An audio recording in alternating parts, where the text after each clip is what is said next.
Sky city, moonlight realm, Dhruvansh का palace. कमरे में एक बहुत ही भारी लेकिन सुकून देने वाली खामोशी छाई हुई थी। हवा में सिर्फ बाहर लगे पेड़ों के पत्तों की सर और एक बहुत ही धीमी थकी हुई सांसों की आवाज आ रही थी। विशाल मखमली बिस्तर पर आयत लेटी हुई थी। उसका खूबसूरत शरीर पसीने और सूखे हुए खून से सना हुआ था। उसके सीने के बिल्कुल बीच से लेकर गर्दन तक एक बहुत ही भयानक और गहरा कट था जो उस मॉन्स्टर हंटर चीफ ने दिया था। ध्रुवांश वहीं उसके बिल्कुल पास बैठा हुआ था। उसकी आंखें लाल थीं और चेहरे पर थकान साफ दिख रही थी। उसने आयत की कलाई को अपने मजबूत लेकिन कांपते हुए हाथों में पकड़ा हुआ था। वो उसकी नब्ज और एनर्जी को जांच रहा था। ध्रुवांश ने अपनी जादुई अंगूठी पर हाथ फेरा और उसमें से वो जीवन अमृत की छोटी सी शीशी निकाल ली जो उसे सिस्टम से इनाम में मिली थी। क्या ये काम करेगा? ध्रुवांश ने धीमी रुंधती हुई आवाज में पूछा। तभी उसके दिमाग में अमीलिया की आवाज गूंजी। आंसर मास्टर, ब्लड क्वीन पर यह जीवन अमृत काम नहीं करेगा क्योंकि उनकी ये मरणासन हालत किसी बाहरी चोट या बीमारी की वजह से नहीं है। उनकी जान इसलिए जा रही है क्योंकि उनका ब्लड रिजर्व पूरी तरह जल चुका है। उन्हें सिर्फ खून की जरूरत है, वो भी सिर्फ और सिर्फ आपके डिवाइन खून की। ये सुनकर ध्रुवांश ने वो शीशी वापस अपनी अंगूठी में रख ली। उसने आयत को देखा। आयत के शरीर पर अब नाम मात्र के ही कपड़े बचे थे जो उसकी गरिमा को मुश्किल से ढके हुए थे। ध्रुवांश ने गहरी सांस ली। उसने अपने दाहिने हाथ की 2 उंगलियों को आपस में जोड़ा और उनमें अपनी शुद्ध स्पिरिचुअल एनर्जी को केंद्रित किया। फिर उसने उन उंगलियों से अपनी ही कलाई की नस पर एक हल्का सा लेकिन गहरा कट लगाया। तड़प! उसकी नस से डिवाइन खून की लाल और नीली बूंदें हवा में बाहर निकली और छोटे छोटे क्लॉट्स की तरह हवा में ही तैरने लगी। ध्रुवांश ने अपनी आंखें बंद की और उस खून पर अपनी हीलिंग एनर्जी डालते हुए उसे हवा में ही रिफाइन करने लगा। वो नहीं चाहता था कि पिछली बार की तरह जब उसने आयत को पहली बार अपना खून दिया था, आयत को उस भयानक गर्मी और जलन से कोई तकलीफ हो। वो उसे आयत के शरीर के लिए बिल्कुल सॉफ्ट बना रहा था।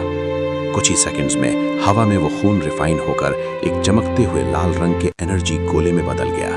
ध्रुवांश ने बहुत ही कम मात्रा में अपना डिवाइन खून निकाला था क्योंकि आयत अभी बहुत कमजोर थी।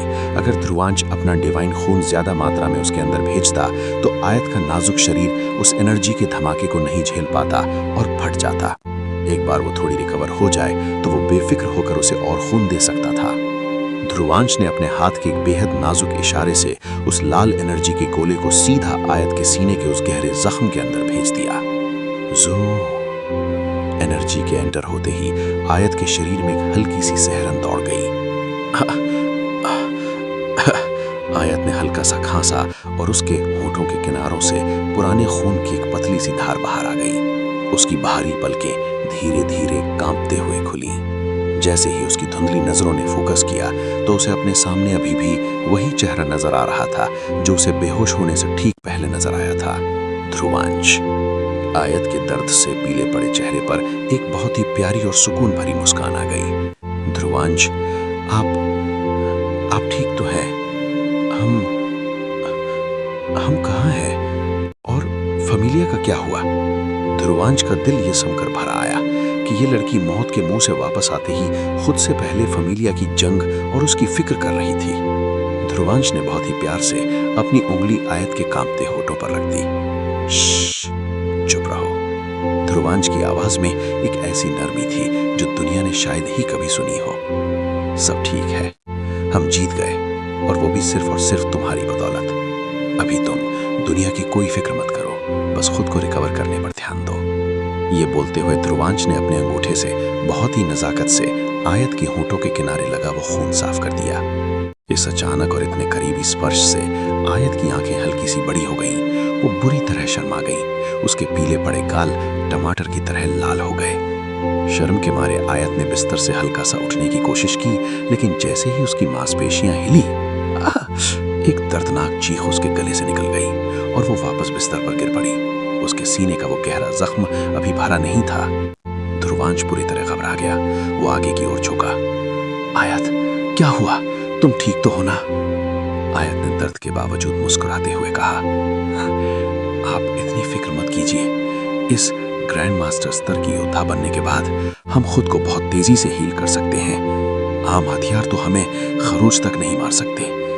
आयत ने एक लंबी सांस ली। लेकिन अगर किसी समान स्तर या हमसे थोड़े से ज्यादा ताकतवर योद्धा से हमारा सामना हो और वो हमें घायल कर दे, तो वो जख्म बहुत गहरे होते हैं, वो आसानी से और जल्दी ठीक नहीं होते। ध्रुवांश समझ रहा था, असल में ग्रैंड मास्टर बनने के बाद बॉडी का स्ट्रक्चर ही बदल जाता है। कमजोर योद्धाओं की तलवारें उनके शरीर से टकराकर टूट जाती हैं, लेकिन अगर दो ग्रैंड मास्टर्स आपस में लड़ें तो उनकी चोटें आम नहीं होती। उनके जख्मों में दुश्मन का ऑरा फंस जाता है, जो हीलिंग को रोकता है। उसे भरने में वक्त लगता है। ध्रुवांश ने तुरंत अपनी रिंग से एक हाई ग्रेड पोशन की शीशी निकाली। इसे सीधे तुम्हारे जख्मों पर लगाने से शायद वो डार्क ऑरा खत्म हो जाए और तुम्हें थोड़ा आराम मिले। आयत ने हाँ में सर हिला दिया, लेकिन ध्रुवांश शीशी हाथ में लिए हुए बस वैसे ही आयत के पास बैठा रहा। वो कोई हरकत नहीं कर रहा था, बस आयत को ही देखे जा रहा था। आयत को अजीब लगा। उसने अपनी भौएं से कोड़ते हुए पूछा, क्या हुआ आपको? आप ये औषधि लगा क्यों नहीं रहे? ध्रुवांश थोड़ा ब्लश करने लगा। उसने अपनी नजरों को चुराते हुए हल्का सा खांसने का नाटक किया और फिर अपनी आंखों के इशारे से आयत के सीने की ओर इशारा किया। आयत ने जैसे ही थोड़ा सिर उठाते हुए अपने पूरे शरीर को देखा, जो अब लगभग रिवील हो चुका था। वो लाल ड्रेस सिर्फ कुछ जरूरी हिस्सों को ही मुश्किल से ढके हुए थी और जख्म ठीक सीने के बीच में था। आयत की आंखें फटी की फटी रह गईं। उसके गाल जो पहले लाल थे, अब वो शर्म से किसी भट्टी की तरह दहकने लगे। ध्रुवांश ने इस ऑकवर्ड माहौल को हल्का करने के लिए थोड़ा चिढ़ाते हुए और मजाकिया लहजे में कहा, तो अगर मिस मलिका कहें तो मैं लगा देता हूँ औषधि। ये बोलते हुए ध्रुवांश ने जानबूझकर अपने हाथ आयत के सीने की ओर बढ़ाने का नाटक किया। आयत एकदम से हड़बड़ा गई। उसने तुरंत अपने दोनों हाथ अपने सीने के आगे क्रॉस कर लिए और ध्रुवांश को घूरते हुए झूठे गुस्से से बोली, आप अपनी आंखें बंद कीजिए पहले। आप सच में बहुत बेशर्म हैं। ध्रुवांश ने बहुत ही मासूमियत से अपनी आंखें बड़ी बड़ी करते हुए कहा, मैं बेशर्म? मैंने क्या किया भाई? मैं तो बस तुम्हारी जान बचा रहा हूँ। और वैसे भी मिस मलिका, मैं आपको आपका पास्ट याद दिला दूं। आपने खुद कितनी बार क्या कुछ किया है मेरे साथ, चाहे वो थर्ड डायमेंशन वाला इंसिडेंट हो या आपके ब्लड मून सिटी का वो कमरा जहां पर आपने मुझे। आयत का चेहरा शर्म से और लाल हो गया। उसने जल्दी से अपना हाथ ध्रुवांश के मुंह पर रख दिया और उसे चुप करवाते हुए बोली, चुप करिए आप। वो सब बस ऐसे ही हो गया था। और वैसे भी आयत की आवाज अचानक से बहुत रूखी और दर्द भरी हो गई। उसने अपना मुंह फेरते हुए कहा, वैसे भी आपको मुझसे क्या? आप जाइए ना अपनी सिल्वी के पास। कमरे का माहौल एक ही सेकंड में मजाक से बदलकर मौत की तरह ठंडा हो गया। सिल्वी, ये नाम सुनते ही ध्रुवांश के चेहरे की वो हल्की सी मुस्कान एकदम से गायब हो गई। उसकी आंखों में जो कुछ पल पहले एक चमक थी, वो एक भयानक खालीपन और दर्द में बदल गई। उसका पूरा शरीर एक पल के लिए पत्थर बन गया। आयत को तुरंत अपनी गलती का एहसास हुआ। हे भगवान, मैंने ये क्या बोल दिया? मैंने जानबूझकर उनकी सबसे दुखती नस पर हाथ रख दिया। आयत की आंखों में आंसू आ गए। उसने तुरंत ध्रुवांश का हाथ पकड़ते हुए कहा, मुझे माफ कर दीजिए ध्रुवांश। वो बस गलती से मेरे मुंह से निकल गया। मेरा वो मतलब नहीं था। ध्रुवांश ने एक बहुत ही झूठी और दर्दनाक मुस्कान अपने चेहरे पर ओढ़ ली। उसने ना में सर हिलाते हुए बहुत ही ठंडी आवाज में कहा, नहीं, कोई बात नहीं। आप यहीं वेट कीजिए। मैं ब्लड मून सिटी से आपकी किसी फीमेल सर्वेंट को बुला देता हूँ। वो आपको पोषण लगा देगी। ये बोलकर ध्रुवांश तुरंत अपनी जगह से उठा और दरवाजे की तरफ जाने लगा, लेकिन अचानक वो रुक गया। उसने महसूस किया कि किसी ने उसका हाथ बहुत जोर से पकड़ा हुआ है। ध्रुवांश ने पीछे पलट कर देखा। आयत ने उसका हाथ कसकर पकड़ा हुआ था। वो खुद को तकलीफ देते हुए अपना दूसरा हाथ अपने सीने के जख्म पर रखे हुए बिस्तर से हल्की सी उठी हुई थी। उसके चेहरे पर दर्द तो था, लेकिन उस दर्द से कहीं ज्यादा उसकी आंखों में ध्रुवांश के लिए एक अंधा प्यार दिख रहा था। आयत ने ना में सिर हिलाते हुए रोते हुए कहा, मत जाइए प्लीज, वो सच में मुझसे गलती से निकला था। मुझे छोड़कर मत जाइए। ध्रुवांश का दिल पिघल गया। वो तुरंत आयत के पास आया और उसे बहुत ही आराम से वापस बिस्तर कर लेटाने लगा। तुम्हें उठना नहीं चाहिए, जख्म खुल जाएगा। लेकिन आयत ने ना में सिर हिलाया। उसने बिस्तर के सिरहाने के पास अपने हाथ से थपथपाते हुए इशारे में ध्रुवांश को वहां बैठने को कहा। ध्रुवांश बिना कुछ बोले चुपचाप उसकी बात मानते हुए वहां सिरहाने से टेक लगाकर बैठ गया। और फिर आयत ने अपना सिर बहुत ही प्यार और सुकून के साथ ध्रुवांश की गोद में रख लिया। उसने खुद से अपने उन बचे खुचे कपड़ों को भी थोड़ा साइड में खिसका दिया ताकि जख्म पूरी तरह खुल जाए। और फिर उसने वो हाई पोशन की शीशी ध्रुवांश के हाथ में थमा दी। आयत ने अपनी आंखें बंद कर लीं। उसकी सांसें बहुत तेजी से ऊपर नीचे हो रही थीं। ध्रुवांश की नजर आयत की उस नागिन जैसी बल खाती गोरी कमर और सीने के उस भयानक कट पर गई। ध्रुवांश का गला सूखने लगा। ये सिचुएशन बहुत ही नाजुक थी। उसने एक भारी थूक गटका।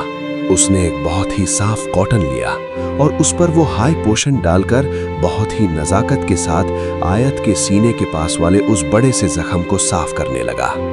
तड़प! जैसे ही ध्रुवांश के ठंडे हाथों और उस पोशन ने आयत के जख्म को छुआ, आयत का पूरा शरीर एक तेज करंट की तरह कांप उठा। उसने दर्द से अपना एक हाथ बेडशीट पर इतनी जोर से कसा कि बेडशीट फट गई और अपना दूसरा हाथ उसने ध्रुवांश की शर्ट को कसकर पकड़ने के लिए यूज किया। जख्म का दर्द और ध्रुवांश की उस केयरिंग छुअन का एहसास, ये दोनों बिल्कुल अलग फीलिंग्स आयत को अंदर तक हिला रही थीं। जैसे जैसे ध्रुवांश बहुत ही आराम से उस जख्म को साफ कर रहा था, आयत की सांसें तेज होती जा रही थीं। उसकी बंद आंखों के किनारों से दर्द और खुशी दोनों के मोतियों जैसी बूंदें बाहर आ रही थीं। वो तड़पते हुए अपना सिर ध्रुवांश के पेट से लगाकर उसे कसकर हग कर लेती है। ध्रुवांश ने बहुत ही पेशेंस के साथ सभी जख्मों को साफ किया और फिर वहां पोषण की एक बड़ी मात्रा डाल दी। पोषण देखते ही देखते आयत के शरीर द्वारा सोख लिया गया। उसकी बाहर की स्किन बिल्कुल नई और बेदाग हो गई थी, लेकिन जख्मों को अंदर से पूरी तरह भरने में अभी भी कुछ वक्त लगने वाला था। आयत वैसे ही ध्रुवांश के पेट को कसकर हग किए हुए थकान और सुकून से सो गई थी। ध्रुवांश ने बहुत ही हल्के से आयत के नंगे शरीर को एक ब्लैंकेट से ढक दिया। वो वैसे ही बैठे बैठे आयत के सिर पर हाथ फेरता रहा। और फिर आने वाले खतरनाक फ्यूचर और एंजल सेक्ट के बारे में सोचते सोचते थकान के मारे ध्रुवांश भी वहीं बेड के सिरहाने से टेक लगाए लगाए सो गया। अगली सुबह स्काई सिटी की उस ताजी हवा और अजीब खूबसूरत मूनलाइट चिड़ियों की मीठी और सुकून देने वाली चहचहाहट से आयत की नींद खुली। उसने अपनी आंखें खोली। उसने पाया कि उसने खुद को एक गर्म ब्लैंकेट में लिपटा हुआ पाया और उसने पाया कि उसका सिर दुनिया के सबसे मजबूत और सबसे सुकून देने वाले पिल्लों पर रखा हुआ है। वो अभी भी ध्रुवांश की गोद में सिर रखे हुई थी। ध्रुवांश बैठे बैठे सिरहाने से टेक लगाए सो रहा था। उसकी सांसें बहुत शांत थीं। ध्रुवांश के उस मासूम सोते हुए चेहरे को देखकर आयत के चेहरे पर एक बहुत ही प्यारी और सच्ची मुस्कान आ गई। वो आज बहुत खुश थी, बहुत ज्यादा खुश। आखिरकार जो प्यार और जो साथ मुझे हमेशा से चाहिए था वो धीरे धीरे मिल रहा है। ध्रुवांश मेरे पास है। लेकिन अगले ही पल आयत के चेहरे की वो मुस्कान फीकी पड़ गई। वो मन ही मन सोचने लगी, लेकिन क्या ये सब ठीक है, ये जानते हुए भी कि ध्रुवांश के दिल में सिर्फ और सिर्फ सिल्वी के लिए प्यार था। ऐसा लग रहा है जैसे मैं सिल्वी के चले जाने का और ध्रुवांश के टूटे हुए दिल का फायदा उठा रही हूँ। आयत की आंखों में एक डर आ गया। नहीं नहीं, ऐसा नहीं है। ध्रुवांश भले ही सिल्वी से प्यार करते हो, लेकिन उनके दिल में मेरी जो जगह है वो सबसे अलग है। उन्होंने खुद कहा था कि हमारे बीच एक ब्लड कनेक्शन है, लेकिन फिर एक और सवाल ने उसे डरा दिया। लेकिन अगर कभी फ्यूचर में सिल्वी वापस आ गई तो क्या होगा? क्या ध्रुवांश सिल्वी के लिए मुझे हमेशा के लिए छोड़ देंगे? उसके मन में बहुत से सवाल और डर पैदा हो रहे थे, लेकिन उसने ध्रुवांश के उस सोते हुए चेहरे को देखा। उसकी उंगलियों ने ध्रुवांश के गालों को बहुत ही हल्के से छुआ। आयत ने एक गहरी सांस ली और खुद को समझाते हुए मुस्कुराकर कहा, मैं ये सब क्यों सोच रही हूँ? मेरे लिए सिर्फ और सिर्फ ध्रुवांश जरूरी है। मुझे उनसे प्यार है और ये बात दुनिया की कोई भी ताकत नहीं बदल सकती। और मुझे बस इसी बात से मतलब है। सच्चे प्यार में डर की कोई जगह नहीं होती। BH land. कबीर का बेडरूम। सुबह की धूप खिड़की से अंदर आ रही थी। कबीर अपने विशाल किंग साइज बेड पर बिना शर्ट के सो रहा था। ब्लैंकेट नीचे जमीन पर गिरा हुआ था। वो बेड पर बिल्कुल टेढ़ा मेढ़ा लेटा हुआ था। कबीर की बॉडी अब एक हाई लॉर्ड की बॉडी थी। वो एकदम मस्कुलिन लग रही थी। बिल्कुल रिलैक्स होकर लेटे हुए भी उसके शार्प एब्स साफ नजर आ रहे थे। तभी उसके साइड टेबल पर रखा फोन तेजी से बजने लगा। Ring ring ring. कबीर ने नींद में ही अपना हाथ बढ़ाया। उसने आंखें भी नहीं खोली। उसने फोन पिक किया और कान से लगाते हुए अपनी भारी नींद वाली आवाज में कहा, हेलो, कौन है? तभी फोन के स्पीकर से एक बहुत ही प्यारी लेकिन भयंकर गुस्से वाली आवाज आई। कबीर, आप अभी तक सो रहे हैं? ये ईशा यानी ध्रुवांश की बहन थी। एक तो आप इतने वक्त से मेरे कॉल्स पिक नहीं कर रहे थे। ईशा की आवाज में एक साथ गुस्सा और फिक्र दोनों थे। आप फमीलिया में इतनी बड़ी खतरनाक बैटल के लिए गए, वो भी उस खतरनाक डेविल के साथ, और आपने मुझे एक बार बताया तक नहीं। रात को आपने मुझे मैसेज किया कि सब ठीक है, सुबह मिलकर बात करेंगे, लेकिन आप अभी तक सो रहे हैं। ठीक है, आप सोते ही रहिए, मुझे आपसे कोई बात नहीं करनी। कबीर के दिमाग की नींद एक सेकंड में छूमंतर हो गई। वो झटके से बेड पर उठ बैठा। अरे I am so sorry Isha, wait, मेरी बात तो सुन। Beep beep beep. Call cut चुका था। कबीर ने अपना सिर पीट लिया। शिट, कट कर दिया। कबीर बेटा, जल्दी से रेडी होकर हॉस्टल पहुंच, नहीं तो फमीलिया से तो बच गया, पर आज ईशा के हाथों तेरा गेम ओवर पक्का है। कबीर पागलों की तरह बेड से उछला और सीधे बाथरूम की ओर भाग गया। Hope College, girls hostel. Isha ने गुस्से से अपना फोन बेड पर पटक दिया और मुंह फुलाकर बैठ गई। उसके दोनों तरफ उसकी बेस्ट फ्रेंड्स कृति और प्रिया बैठी हुई थी। कृति ने हंसते हुए ईशा के कंधे पर हाथ रखा। अरे क्या हुआ ईशा, इतना गुस्सा क्यों कर रही है बेचारे पर? वो आधी रात तक जागा है। उसने फमीलिया में इतनी बड़ी फाइट की है और ऊपर से उसकी फैमिली ने अब पूरे डीएच लैंड की लीडरशिप ले ली है। वो बहुत थका हुआ होगा यार। प्रिया ने मुस्कुराते हुए ईशा को चिढ़ाते हुए कहा, क्या किस्मत है यार ईशा तेरी, कसम से। पहले से ही एक रॉयल फैमिली का प्रिंस तुझे मिला था और अब वो रॉयल फैमिली पूरे डीएच लैंड और फमीलिया को रूल कर रही है। तुम तो सच में एक प्रिंसेस बन चुकी हो और मुझे तो लगता है शायद जल्द ही तुम क्वीन भी बन जाओगी। ये सुनकर कृति और ईशा ने एक साथ हैरानी से प्रिया को देखा। क्या मतलब? प्रिया ने हैरानी से अपनी आंखें बड़ी करते हुए कहा, अरे ये मत कहना कि तुम दोनों ने वो ब्रेकिंग न्यूज नहीं सुनी। कौन सी न्यूज? ईशा ने भोली सूरत बनाकर पूछा। प्रिया ने खुशी से उछलते हुए बताया, अरे राय फैमिली ने ऑफिशियली तौर पर बोला है कि वो बहुत जल्द ही अपनी कबीर राय की होने वाली वाइफ को पूरी दुनिया से इंट्रोड्यूस करवाएंगे। ये सुनते ही ईशा के गाल शर्म से बिल्कुल लाल हो गए। कृति और प्रिया बहुत अच्छे से जानते थे कि ईशा कबीर की फैमिली यानी विश्वास राय से मिल चुकी है, इसलिए वो किसी और लड़की की बात तो कर ही नहीं सकते थे। वो ईशा की ही बात कर रहे थे। लेकिन इन तीनों नादान लड़कियों को इस न्यूज का वो दूसरा पहलू बिल्कुल नहीं पता था। उन्हें नहीं पता था कि असल में राय फैमिली सिर्फ कबीर की वाइफ को इंट्रोड्यूस नहीं करने वाली, बल्कि वो ईशा को डीएच लैंड की नई प्रेसिडेंट भी बनाने वाले हैं। तभी कृति ने ईशा को कोहनी मारते हुए कहा, चल अब ये शर्माना छोड़ और जल्दी से कबीर को वापस कॉल कर, कहीं वो तुम्हारे डांटने और कॉल कट करने से सच में नाटाज ना हो गया हो। ईशा ने मुस्कुराते हुए बहुत ही प्राउड फीलिंग के साथ कहा, मैं उनको बहुत अच्छे से जानती हूँ कृति, मैं उनको कितना भी डांट लूं वो मुझसे कभी नाराज नहीं होंगे। वो थोड़ी देर में यही हॉस्टल के बाहर खड़े होंगे, देखना तुम सब, और मैं तभी उनसे सॉरी बोल दूंगी। मुझे सच में ऐसे उन पर चिल्लाना नहीं चाहिए था। वो पता नहीं रात को अच्छे से सोए भी थे या नहीं। कृति ने हाँ में सिर हिलाते हुए कहा, लेकिन ये जो मेरे वाला है ना शुभम, ये सच में मार खाने लायक है। ये भी अभी तक क्यों नहीं आया? वैसे ईशा, आज हम लोग कहाँ घूमने जाने वाले हैं? ईशा ने कंधे उचकाते हुए कहा, मुझे नहीं पता यार, शायद कबीर की बात हुई हो शुभम से। DH Land, Drona academy headquarters. वहीं दूसरी तरफ डीएच लैंड की सबसे बड़ी संस्था द्रोणा एकेडमी में आज बहुत भारी हलचल और टेंशन का माहौल था। द्रोणा एक अलग संस्था थी। ये हंटर ऑर्गेनाइजेशन जैसी ही थी और उनके साथ मिलकर काम करती थी। हर देश की द्रोणा एकेडमी एक साथ जुड़ी हुई थी, लेकिन द्रोणा देश की पॉलिटिक्स को कंट्रोल नहीं करती थी, इसलिए द्रोणा अभी भी वैसी की वैसी ही थी। लेकिन द्रोणा के स्टूडेंट्स और मास्टर्स में बहुत डर का माहौल था कि कहीं नई गवर्नमेंट राय फैमिली उन्हें निकाल तो नहीं देगी। वहीं हंटर ऑर्गेनाइजेशन के डीएच लैंड और फैमिलिया वाले हेडक्वार्टर्स को पूरी तरह सील करके उसे उस देश का डिफेंस हेडक्वार्टर बना दिया गया था।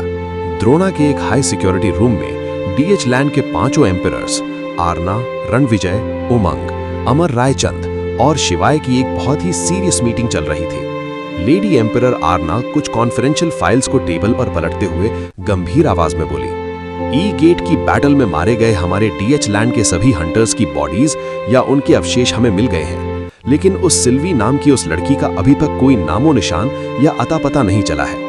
आरना ने सभी एम्परर्स को देखा और सबसे बड़ी बात, राय फैमिली और खुद ध्रुवांश ने उस सिल्वी को ऑफिशियली डेड डिक्लेयर करने को बोलकर उसकी फाइल हमेशा के लिए क्लोज करने का ऑर्डर दिया है। आप सभी इस पर कुछ कहना चाहते हैं? एम्परर रणविजय ने तुरंत हाथ हिलाते हुए कहा, आरना, हमारे पास अभी और भी बहुत से इंपॉर्टेंट काम है। अगर वो सिल्वी ई गेट में जिंदा होती तो अब तक वो मिल गई होती। इस फाइल को बंद ही कर दो। आरना को ना चाहते हुए भी हाँ में सिर हिलाना पड़ा। उसने उमंग को देखते हुए पूछा, उमंग, वारखजान कॉन्टिनेंट में बैठे हंटर ऑर्गेनाइजेशन के मेन हेडक्वार्टर से कोई रिस्पॉन्स आया क्या? उमंग ने ना में सिर हिलाते हुए एक डरी हुई आवाज में कहा, नहीं, वो लोग इतना सब कुछ होने के बाद भी, हमारी बगावत के बाद भी बिल्कुल शांत बैठे हैं। मुझे बहुत डर है कि वो ग्रैंड मास्टर्स शांति से बैठकर कोई बहुत बड़ा और विनाशकारी प्लान बना रहे हैं। एम्परर अमर रायचंद ने ना में सिर हिलाते हुए कहा, अभी सभी लोग, पब्लिक और वक्त हमारे डीएच लैंड के साथ है, इसलिए वो अभी सीधा हमला नहीं कर रहे। हमें इस शांति का फायदा उठाकर खुद को जल्दी से मजबूत करना चाहिए। आरना ने सहमति जताते हुए कहा, बिल्कुल, राय फैमिली ने द्रोणा हेडक्वार्टर से बात की है और वो इस पूरी द्रोणा एकेडमी को मूनलाइट रिल्म की उस न्यू सिटी में शिफ्ट करना चाहते हैं। आरना ने एक बहुत बड़ी खबर बताई और साथ ही राय फैमिली वहां के कुछ मास्टर फाइटर्स को हमारे स्टूडेंट्स की ट्रेनिंग क्लास लेने के लिए अपॉइंट करना चाहती है। मतलब ये नया द्रोणा अब डेमी ह्यूमंस और इंसानों दोनों को एक साथ ट्रेन करेगा। मुझे पता है डेविल बहुत अच्छा है, लेकिन मैं चाहकर भी उन पर पूरी तरह भरोसा नहीं कर पाती। मैं ये नहीं चाहती कि हमारे स्टूडेंट उनके साथ रहें। तुम सब अपनी राय बताओ। रणविजय ने कुछ सोचते हुए कहा, मेरे ख्याल से ये एक बहुत ही अच्छा और रेवोल्यूशनरी फैसला है। तुम लोगों ने वहां के लोगों की ट्रेनिंग का रिजल्ट देखा है ना? कबीर और ध्रुवांश दोनों ही इतनी कम उम्र में हाई लॉर्ड बन गए। इतनी तेज प्रोग्रेस आज तक हंटर इतिहास में किसी ने भी नहीं की है। हमारे देश के भविष्य के लिए ये बिल्कुल सही है। आरना ने आखिरकार हार मानते हुए हाँ में सिर हिला दिया। तभी क्लिक, मीटिंग रूम का भारी दरवाजा खुला। वहां से चलते हुए एक शख्स अंदर आया। कौन है ये शख्स? क्या ये हंटर ऑर्गेनाइजेशन का भेजा हुआ कोई काल है या मूनलाइट से आया कोई नया संदेश? कहानी अब एक बहुत ही सस्पेंसफुल और पॉलिटिक्स से भरे नए चैप्टर में एंटर कर चुकी है।